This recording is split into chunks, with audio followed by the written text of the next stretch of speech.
കർത്താവിൻ്റെ അതിവിശുദ്ധ നാമം വാഴ്ത്തപ്പെടുമാറാകട്ടെ. 2 പത്രോസിൻ്റെ ലേഖനം 2-ാമത്തെ അധ്യായം 1-ാമത്തെ വാക്യത്തിൽ, എന്നാൽ കള്ളപ്രവാചകന്മാരും ജനത്തിൻ്റെ ഇടയിൽ ഉണ്ടായിരുന്നു, അങ്ങനെ നിങ്ങളുടെ ഇടയിലും ദുരുപദേഷ്ടക്കാന്മാർ ഉണ്ടാകും.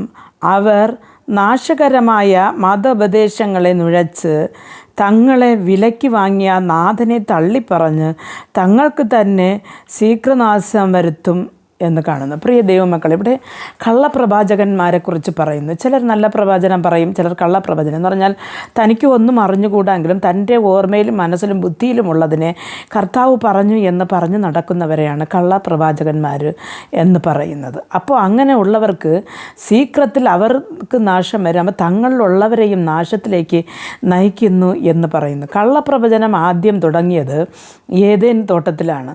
ഏദേൻ തോട്ടത്തിൽ ഹവ്വയുടെ ഇടയിലാണ് പൈശാചികൻ ആദ്യം കള്ളപ്രവചനം തുടങ്ങിയത്. അപ്പോൾ കള്ളപ്രവചനം പറയുന്നത് ഒരിക്കലും ദൈവാത്മാവ് പറയത്തില്ല, അത് പൈശാചിക ആത്മാവുള്ള ഇത് അവരെ പറയുള്ളൂ. അപ്പോൾ എന്താണ് കള്ളപ്രവചനം എന്ന് പറഞ്ഞാൽ, പിശാച് ഹവ്വയോട് പറഞ്ഞു, നിങ്ങൾ ഈ പഴം തിന്നാൽ ദൈവത്തെ പോലെ ആകും എന്ന് പറഞ്ഞ്.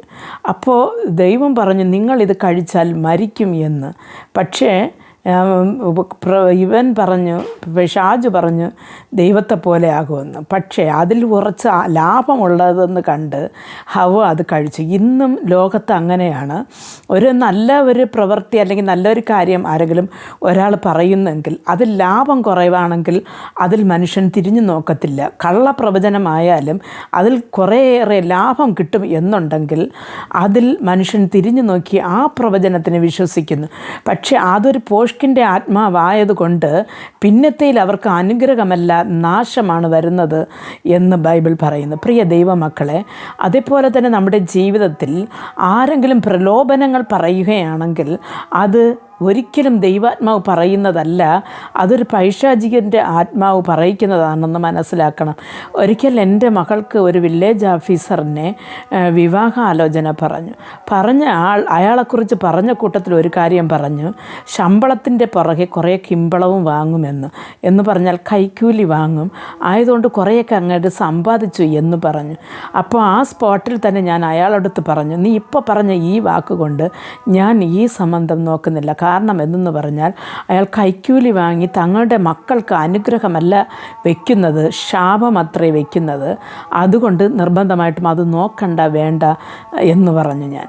എന്ന് പറഞ്ഞാൽ അതേപോലെ ദൈവം നമുക്ക് അർഹതയില്ലാത്ത കുറേ പണം അല്ലെങ്കിൽ കുറേ വസ്തുവകകൾ അല്ലെങ്കിൽ എന്തെങ്കിലും ഒരു സാധനം നമുക്ക് നേരായി വരും എന്നുള്ള പ്രലോഭനങ്ങൾ കേൾക്കുമ്പോൾ അതിനെ വിശ്വസിച്ച് അതിൻ്റെ പുറകെ നിന്ന് നാം ഓടുമ്പോൾ നിർബന്ധമായിട്ടും നമ്മൾ നാശത്തിലേക്ക് പോകുന്നു, നാശനഷ്ടത്തിലേക്ക് പോകുന്നു. പ്രിയ ദൈവമക്കളെ, നാം ഇന്ന് കള്ളപ്രവചനം ഏത് അല്ലെങ്കിൽ യഥാർത്ഥ പ്രവചനം ഏത്, ദൈവ വഴി ഏത്, പൈശാചികൻ്റെ വഴി ഏത്, നാം കേൾക്കുന്നത് ശരിയോ തെറ്റോ എന്നുള്ളത് നാം ദൈവവചന മുഖാന്തരം അതിനെ ശോധന ചെയ്ത് പാർത്തിട്ട് നമ്മുടെ ജീവിതത്തിൽ അത് അംഗീകരിക്കണം. എന്നാൽ നമ്മുടെ ജീവിതത്തിൽ സമാധാനവും സന്തോഷവും നിലനിൽക്കും. കഷ്ടതകൾ ഏറെ വന്നാലും കണ്ണുനീരുകൾ ഏറെ വന്നാലും അതിനിടയിലും നടത്തുന്ന ദൈവത്തിൻ്റെ ആത്മാവിൻ്റെ ശക്തി നമുക്ക് പ്രത്യേകിച്ച് തിരിച്ചറിയാൻ സാധിക്കും.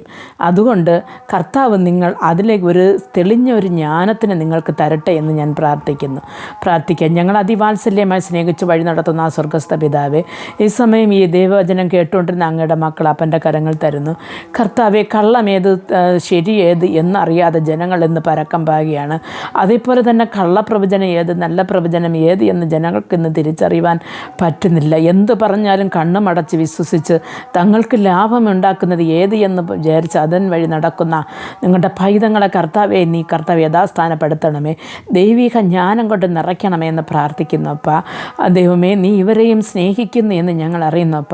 അങ്ങയുടെ ഈ ആത്മാവ് നാശത്തിലേക്ക് പോകാതിരിപ്പാൻ കർത്താവെ തെളിഞ്ഞ ഒരു ജ്ഞാനം ഇവർക്ക് നൽകണമേ എന്ന് പ്രാർത്ഥിക്കുന്നു.